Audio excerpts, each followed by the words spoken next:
عندي نقرأ مع بعض. شرحت المعلمة الدرس. شرحت المعلمة الدرس. الآن أنا بدي أحدد هاي الجملة. شو نوع هاي الجملة يا مس؟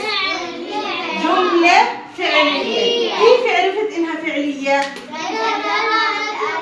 لأني بمسك أول لفظ أول كلمة في الجملة بجري عليها اختبار إيش؟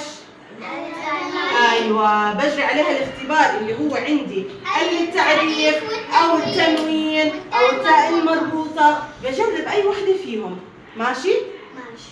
زبطت على شرحت؟ لا.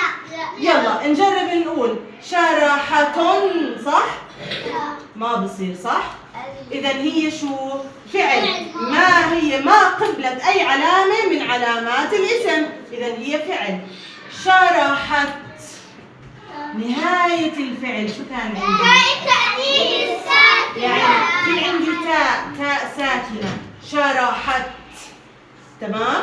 هاي اسمها شو؟ تاء التأنيث الساكنة، لا محل لها من الإعراب. طيب يا مس، إذا أصل الفعل عندي صار وين؟ شرح.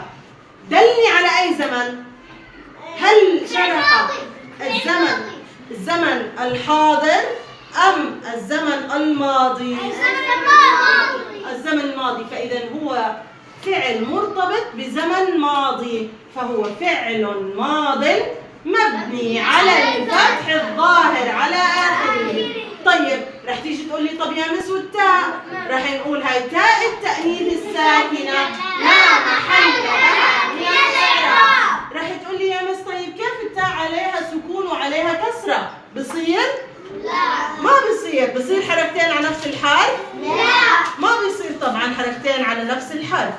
فشو بدي اجي بحكي لك؟ هي اصلا تاء ساكنه، اسمها تاء التأنيث الساكنه يا جوري. ماشي؟ تاء التأنيث الساكنه. هاي تاء التأنيث الساكنه انا حطيت لك اياها عشان تعرف انها تاء التأنيث الساكنه. بس هي لما نقراها مع بعض شو رح نقول؟ شرحت المعلمة. مين الشاطر اللي بده يحكي لي ليش اجت عندي هاي الكسرة؟ ارفع ايدك اشوف بهدوء. عشان يجي من الفعل. يا لين. لأنه بعدها في ألف تعريف.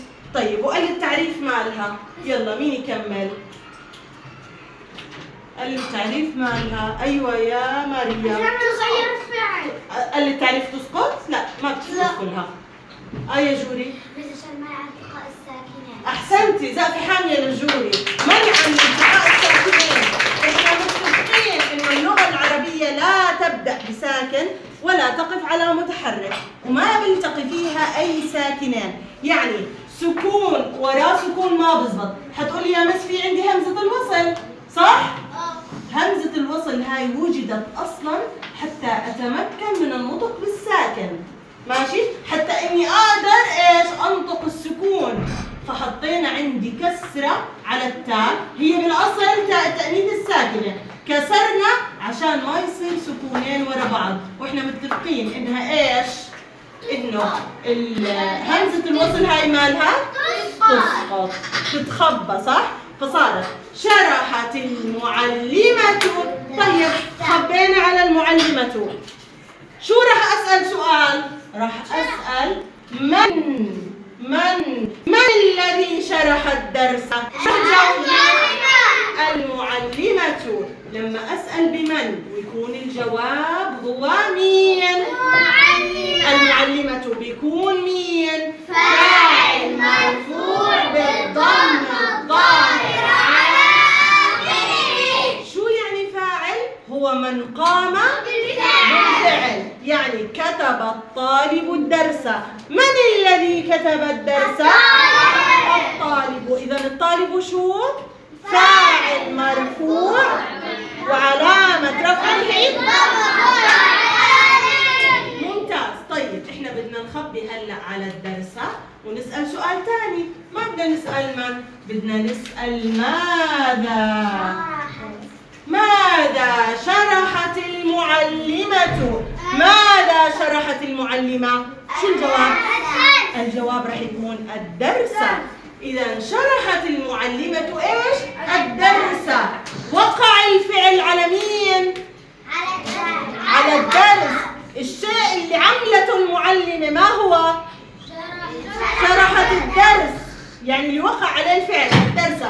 إذا الدرس شو بتكون؟ مفعول به منصوب بالفتحة الظاهرة على آخره. فعندي المفعول به هو من وقع عليه الفعل. إذا الجملة الفعلية عندي فعل هو الحدث، الفاعل هو من قام بالفعل، والمفعول به مين؟ الذي وقع عليه الفعل. لذلك أنا بما إنه هون في الماضي بدي أحفظ كلمة مبني، بما إنه فاعل بدي أحفظ كلمة مرفوع، مفعول به لازم أحفظ إنه شو؟ منصوب.